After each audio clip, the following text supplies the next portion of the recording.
సరే, ఇది నిజంగా చెప్తున్నాను కదా, ఇది ఈ యొక్క శీర్షిక కొంచెం ఒక పొలిటికల్ స్లోగన్ లాగే ఉంది. ₹2 కిలో బియ్యం అనో, లేదా ఇంకేదో DVD అనో, లేదా ఇంకేదో స్కూటర్ అనో, ఇలాంటివి ఉన్నాయి. ఓకే.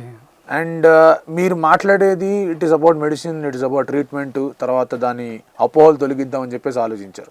సో ఈ ఆలోచన వెనకాల అంటే మీరేమనుకుంటున్నారు? ఈ ₹10 అనేది ఎట్లా డిరైవ్ అయ్యారు అండ్ ఇది ఏ విధంగా హెల్ప్ చేస్తుంది అనుకుంటున్నారు జనాలకి? ఇది మేము యాక్చువల్గా మెడిస్టార్ హాస్పిటల్ అనేది ఒక 3 years బ్యాక్ స్టార్ట్ చేయడం జరిగింది సార్. దీంట్లో మా పార్ట్నర్ ఒక ఆయన ఉంటారు, డాక్టర్ శివమోహన్ రెడ్డి గారు అని తాండూరులో ఉంటారు.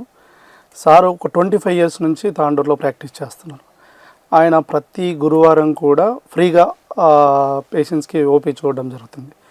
గురువారం అంటే అరౌండ్ ఆ గురువారం రోజు ఒక 500 నుంచి 600 మెంబర్స్ వస్తారు పేషెంట్స్కి.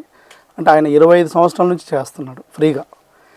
మేము అలా అంటే డైలీ ఇది చేస్తే ఎలా ఉంటుంది అంటే ఫ్రీగా ఇవ్వడం కంటే, ఫ్రీగా ఇస్తున్నామని అంటే జనాలకు కూడా దాని వాల్యూ తెలియదు కాబట్టి నామినల్ ఫీజు తోటి మనం జనాలకి ఈ ఏవైతే మనం ఫీజెస్ ఉన్నాయో అవి ప్రొవైడ్ చేయగలిగితే యూటిలైజ్ చేసుకునే జనాలు అనేవాళ్ళు, నెంబర్ ఆఫ్ పర్సన్స్ అనేవాళ్ళు పెరుగుతారనే ఉద్దేశంతో ఈ ₹10 ఓపీ అనే కాన్సెప్ట్ని మేము తీసుకురావడం జరిగింది సార్.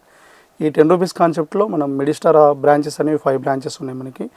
5 branchesలో వాళ్ళు ఎక్కడికి వెళ్ళినా కానీ మనం ఒక హెల్త్ కార్డ్ అనేది ₹10 కాన్సెప్ట్ అనేది ఒక హెల్త్ కార్డ్ ఇస్తాము. ఆ హెల్త్ కార్డ్ తీసుకొని ఎక్కడికి వెళ్ళినా కానీ వాళ్ళకి ₹10 ఫీజు తోటే మనకి ఎవరైతే డాక్టర్స్ ఉన్నారో వాళ్ళు చూడడం జరుగుతుంది. Like and subscribe Eagle Media Works.